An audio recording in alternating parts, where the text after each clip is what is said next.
Hello everyone, welcome back to my channel. Today I would be talking about the pros and cons of being multi-passionate, and I will be starting with the pros. The first one is that you have a richer life, as in diverse sources of joy. When you're not defined by just one thing, there's always a well of joy to draw from.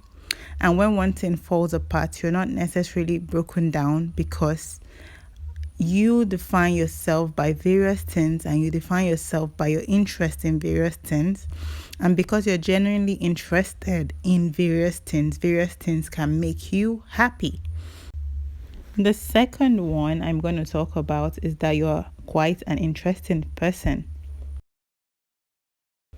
If you are multi-passionate, you are very likely an interesting person, because who is an interesting person? To me, an interesting person is someone who is interested.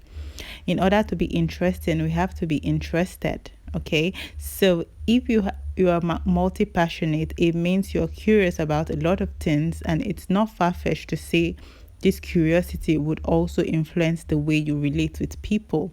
And this curiosity means you can hold your own and have, at the very least, superficial conversations with people from different walks of life. And so your curiosity as well as your interaction with different people makes you an interesting person.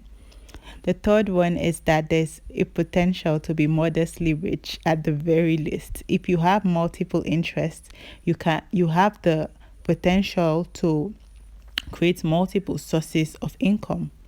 The fourth pro or advantage of being a multi-passionate person is that you're a quick learner. This is self-explanatory. If you are multi-passionate, that means you've shown interest and a willingness to learn various things, and this over time can make you a quick learner. And so now we're going to talk about the cons and the disadvantages. The first one I'm going to speak on is overwhelm. Okay, especially if you're a woman in a traditional household and you're responsible for yourself, you're responsible for yourself as well as others, and you're in charge of the domestic chores and feeding people, feeding everyone.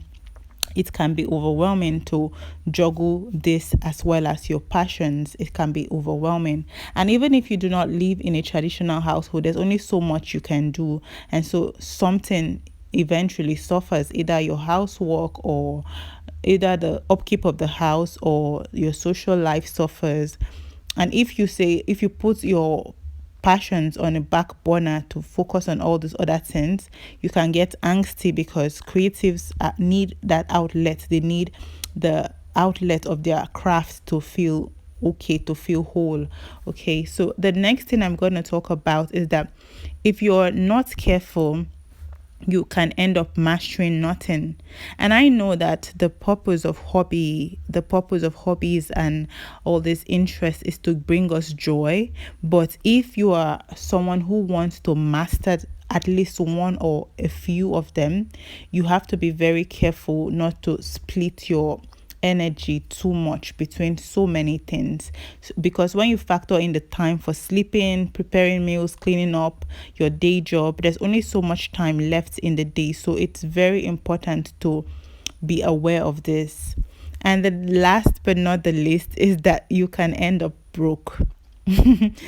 And I know that sometimes for people who just jump from one passion or hobby to the other, it is as a result of their ADHD or other diagnosis, right? Maybe neurodivergent traits and tendencies. I know that, but I think it's very good to be aware, especially when your hobbies require you to buy a lot of gear or gear. I don't know what it's gear. I don't know how it's pronounced. But if your hobby requires you to buy so many things and then you only do it for 1 week and then you move on to the next, I need to buy so many things. If you do not come from money, if you're not from a very, very rich family and you keep going about it that way, going about your passions and hobbies that way, it is very likely that you end up broke. So it's very important to be aware of this.